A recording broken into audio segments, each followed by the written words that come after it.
Get ready, Staten Island. It's time to celebrate 5 years of Ferry Hawks baseball. Join us Friday, April 24th through Sunday, April 26th for our first homestand of the season and our 5th anniversary celebration. Score big with $5 tickets. Grab $5 domestic draft beers. Enjoy $5 popcorn. And yes, 2 Nathan's hot dogs for just $5. Visit ferryhawks.com now to lock in your seats. Listen, all you New Yorkers. Taxi. Okay, man, we're looking around. This is the 77 WABC minicast. And I'm Jake Novak filling in for Roger Stone again on this. Is it Monday night? It's Monday night, April 20th. I know it's April 20th, but I didn't know.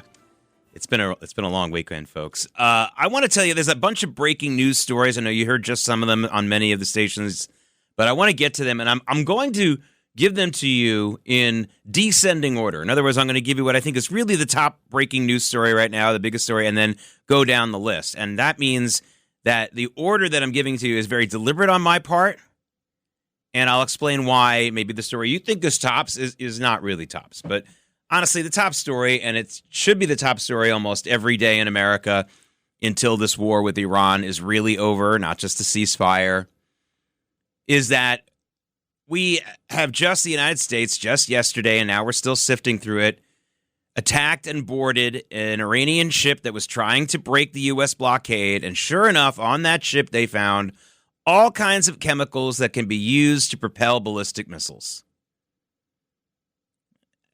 And the ship came, and those materials came from China.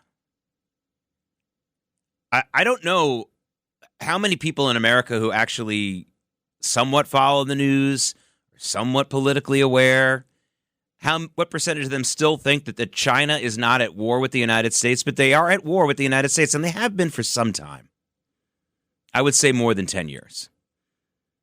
I would say that mostly, for most of those 10 years, it's been economic war, but economic warfare is still warfare. And now they continue to try to help Iran in their conflict with the United States.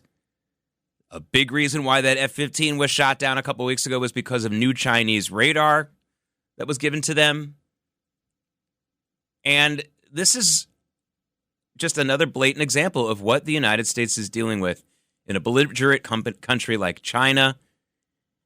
But here's the thing. If you think China really cares about Iran, believes in Islamism, I mean, that's ridiculous. China is very much like the USSR in its worst years during the Cold War, when it just got involved in foreign countries to create chaos and mayhem. Soviet Union never cared about the people of Cuba, never cared about the Eastern Bloc countries' citizens, people. Citizens is a stretch. You really aren't a citizen in a communist dictatorship. You're just kind of a piece of, a piece of flesh, basically. China is helping Iran because Iran's a good chaos maker. And they've been a big supporter of them. And yes, they get oil from Iran. And they like that. But they can still get oil from Iran if there's a new regime there.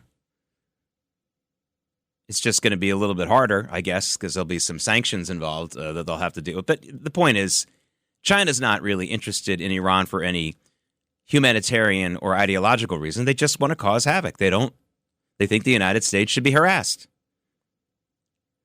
I don't know if we're ever going to get to the bottom of the greatest act of war China may have committed against the United States, which was the COVID virus, deliberately spreading it not only to the United States, but pretty much all over the world. And to me, the evidence of that is based on objective facts. They stopped people from within that Wuhan province from traveling to the rest of China because they wanted to keep it in the Wuhan province, but they allowed them to travel all over the world. I mean, what does that tell us? There's more to it, of course, but to me, this is still the top story, the fact that the blockade's still in effect. Now, my Iran story is based on more than just that. The reason why I think it's a top story is based on more than just that. We're also waiting on the edge of our seats to see if we're going to have these peace talks, round 2, in Pakistan. Gun to my head, I'd say that these talks will happen, even though the Iranians are not so sure they're going to show up, even though President Trump says he may just end the ceasefire on Wednesday no matter what happens.